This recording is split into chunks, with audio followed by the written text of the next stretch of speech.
I'm going to switch things up and use the lectern. So, hi everyone. My name is Holly, and I've been a part of the Leadership Academy for the first time this year. I'm a fourth year business management student, and this year I've been JCR Treasurer for St Mary's College. This was a role that I was really keen to do even from my first year in Durham. Having been really involved in college life throughout my time here, I think I was drawn to a leadership position in my final year to get even more involved, and the challenge of Treasurer really appealed to me. So my role includes managing the budget for the entire JCR, including around 50 clubs and societies, as well as balls, our college day, and much more. So I was introduced to the Leadership Academy by my JCR president when I was elected into my role, and I was keen to get involved to develop myself as a leader, as this was something that I felt I was unable to do while I was on my placement year. I saw it as an opportunity not only to help me fulfil my role in college to the best of my ability, but to develop skills that I will inevitably take into the workplace. At the beginning of the year, I'd identified a few things that I wanted to work on, which I felt were most relevant to me at the time. But in hindsight, I don't think I actually knew who I wanted to be as a leader yet. And I think this is my biggest takeaway from the Academy.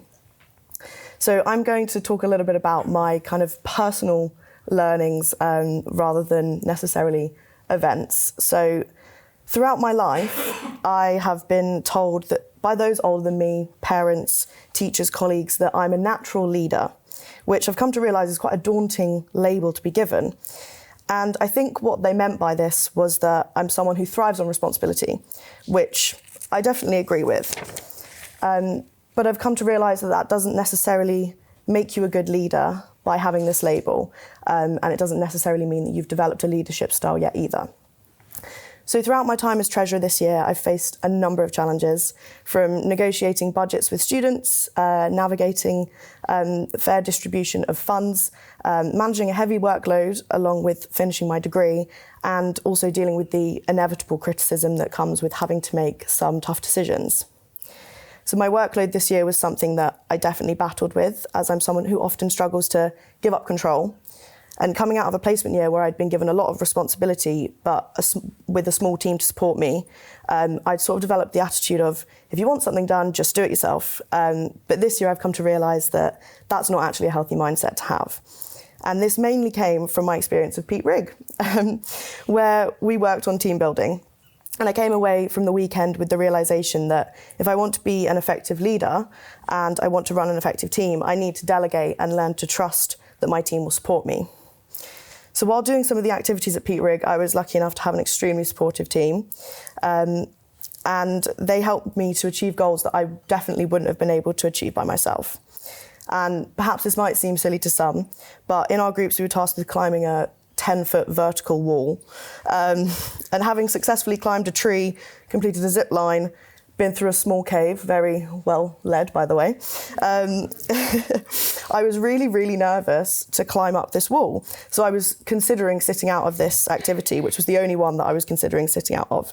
But I was supported by genuinely an amazing team who were there for me physically and emotionally.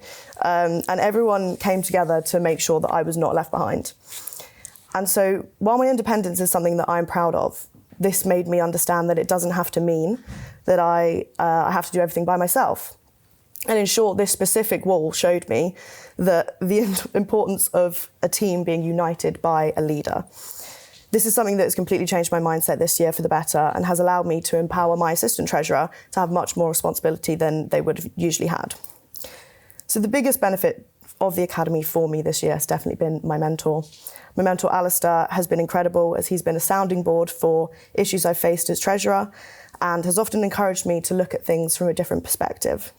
He's offered me invaluable insight regarding job interviews and helped me conceptualise the goals that I want to set for myself to aid me on my leadership journey when I graduate.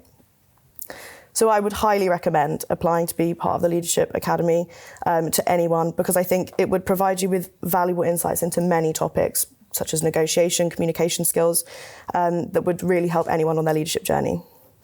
As I've mentioned, I've also learned a lot about myself this year, which is more than I could have asked for. So my advice to students about to begin the programme is to go to as much as possible, try to involve yourself in as much as possible, interact with the speakers and with your mentor, and enjoy building relationships with like-minded people. So to summarise my learnings from the Academy this year, despite this label of a natural leader, due to a combination of the speaker sessions, Pete Rigg and my mentor, I've learned a lot about myself, and I believe that now I understand who I want to be as a leader. This is someone that's understanding, takes responsibility, leads by example, and embodies teamwork by delegating to empower my team to achieve the best results. I hope to take these learnings into my graduate job and to help me progress into leadership positions and achieve my personal and professional goals. Finally, I'd just like to finish with a big thank you to the Academy team. You guys have been absolutely incredible, and I couldn't have asked for a better year. So thank you.